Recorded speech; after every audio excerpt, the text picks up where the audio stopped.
Ray's latest not-for-profit, just-for-the-money film is called Audacity. It should really have been called Impudence. To run a not-for-profit company that takes in $3.33 million and immediately pays out over 60% of it to family members and staff as salaries, etc., is not audacious. To use the remainder for no other purpose than to increase the income stream for next year is not audacious. To live mortgage-free whilst paying yourself and several family members well above twice the average income is not audacious. And sitting on $1 million in cash with $2 million of assets whilst asking your flock to crowdfund your movie is not audacious. Producing a movie that rehashes the worn-out and thoroughly debunked elevator and parachute analogies and includes the trademark cut, paste and edit for effect manipulated street interviews is not audacious. And most certainly saying, "I'm not a homophobe, but..." is not audacious. It is impudent, repellent and disgusting.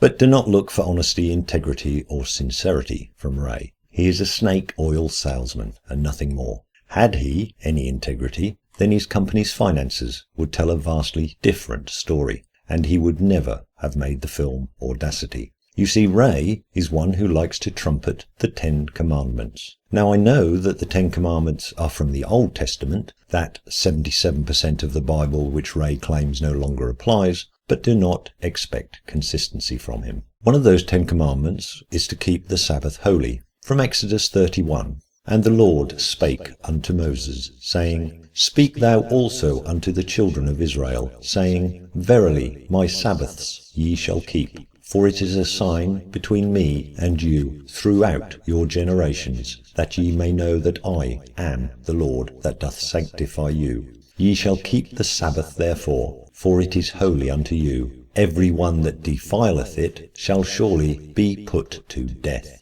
And whosoever does any work therein, that soul shall be cut off from among his people. 6 days may work be done, but in the 7th is the Sabbath of rest, holy to the Lord. Whosoever doth any work in the Sabbath day, he shall surely be put to death.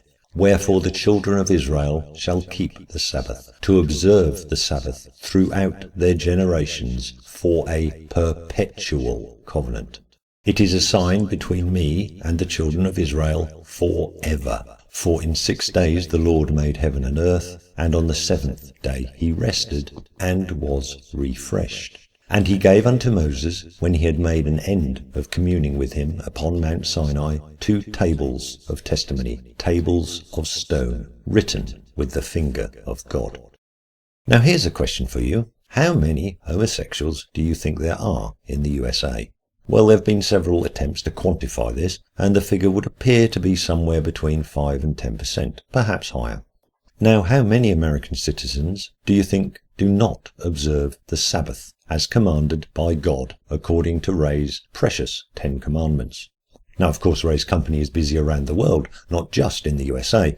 Why then do you suppose that Ray does not concentrate his efforts on the hundreds of millions of people around the world who are breaking God's law on a weekly basis? Why instead is he concentrating on the vastly smaller number who offend his own sensibilities?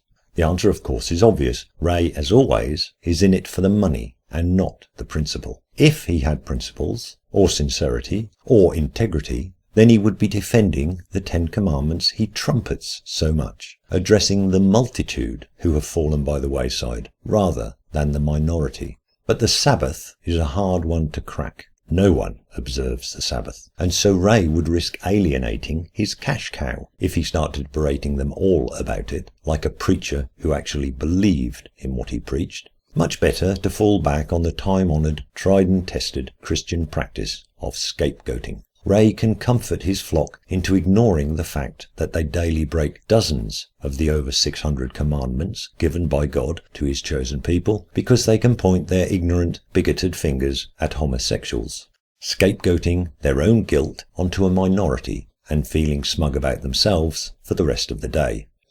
Ray's flock has no interest in studying homosexuality. They have no interest in the fact that homosexuality is utterly natural, that it has been observed in hundreds of animal species, They have no interest in the academic studies which consider the reasons behind the non-binary sexuality we observe in the natural world. None of them have read studies on epigenetics, hereditability, twin studies, birth order, brain structure, or the pheromone studies. Well, we know that most of them, including Ray himself, have not even read the Bible. They simply take the bigotry and hatred they inherited from their family, church and peers and use it to scapegoat their own self-loathing and guilt onto a target acceptable to their community. Scapegoating is not just a Christian exercise, it is a very human endeavour. It is always easier to point a finger than to look in the mirror. No need to address your own dishonesty when there are gypsies down the road nicking lead off the roof. Run the gypsies out of town. No need to feel guilty about your own greed and avarice when the Jews are charging interest at the banks. Throw the Jews down the well. No need to reflect on how bad you are at keeping to the laws of your chosen God. Simply burn anyone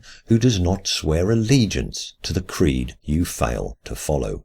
Don't feel guilty about amassing a fortune, engaging in usury, lying for profit, and rampant nepotism. There are people out there being gay, loving each other and harming no one. And there are ignorant, bigoted, morally bankrupt hypocrites who will send you money to produce a scapegoat for their own shortcomings. Ray has no interest in saving people, or he would be aiming his message at the widest possible audience. His only interest is in making money for his family company, and he has found out that being a cheerleader for homophobic Christians is an excellent way of doing just that. There is nothing audacious about that. Thank you, as always, for watching.